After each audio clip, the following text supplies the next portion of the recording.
ಓಂ ಶ್ರೀ ಗುರು ಬಸವಲಿಂಗಾಯ ನಮಃ. ಕೋಪವು ಮೊದಲಿಗೆ ಇತರರನ್ನು ಸುಡುತ್ತದೆ ಎಂದು ನಾವು ಭಾವಿಸುತ್ತೇವೆ, ಆದರೆ ನಿಜವಾಗಿ ಅದು ನಮ್ಮನ್ನೇ ಸುಡುತ್ತದೆ. ಈ ಸತ್ಯವನ್ನು ಬಸವಣ್ಣನವರು ಇಂದಿನ ವಚನದಲ್ಲಿ ಹೇಳುತ್ತಾರೆ. ಮಾನವನಿಗೆ ಕೋಪ ಬರುವುದು ಸಹಜ, ಆದರೆ ಕೋಪವನ್ನು ನಿಯಂತ್ರಿಸದಿದ್ದರೆ ಅದು ನಮ್ಮ ಸ್ವಭಾವವನ್ನೇ ಹಾಳು ಮಾಡುತ್ತದೆ. ಅದರ ಪರಿಣಾಮ ಇತರರಿಗಿಂತ ನಮ್ಮ ಮೇಲೆಯೇ ಹೆಚ್ಚು ಆಗುತ್ತದೆ. ತನಗೆ ಮುನಿಯವರಿಗೆ ತಾ ಮುನಿಯಲೇಕಯ್ಯ, ತನಗಾದ ಆಗೇನು ಅವರಿಗಾದ ಚೇಗೆ ಏನು. ತನುವಿನ ಕೋಪ ತನ್ನ ಹಿರಿಯತನದ ಕೇಡು, ಮನದ ಕೋಪ ತನ್ನ ಅರಿವಿನ ಕೇಡು. ಮನೆಯೊಳಗಣ ಕಿಚ್ಚು ಮನೆಯ ಸುಟ್ಟಲ್ಲದೆ, ನೆರೆ ಮನೆಯ ಸುಡದು ಕೂಡಲ ಸಂಗಮ ದೇವ.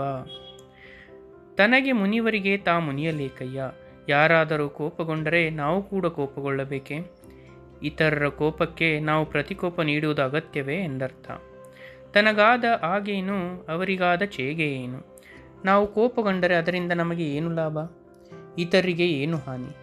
ನಿಜವಾಗಿ ಕೋಪದಿಂದ ಯಾರಿಗೂ ಪ್ರಯೋಜನವಾಗುವುದಿಲ್ಲ.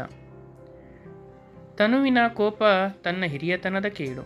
ದೇಹದ ಮಟ್ಟದಲ್ಲಿ ವ್ಯಕ್ತವಾಗುವ ಕೋಪ ನಮ್ಮ ಗೌರವವನ್ನು ಹಾಳು ಮಾಡುತ್ತದೆ.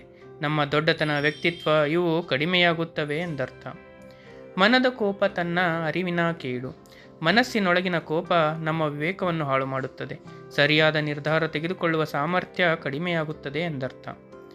ಮನೆಯೊಳಗಣ ಕಿಚ್ಚು ಮನೆಯ ಸುಟ್ಟಲ್ಲದೆ, ನೆರೆ ಮನೆಯ ಸುಡದು ಕೂಡಲ ಸಂಗಮ ದೇವ.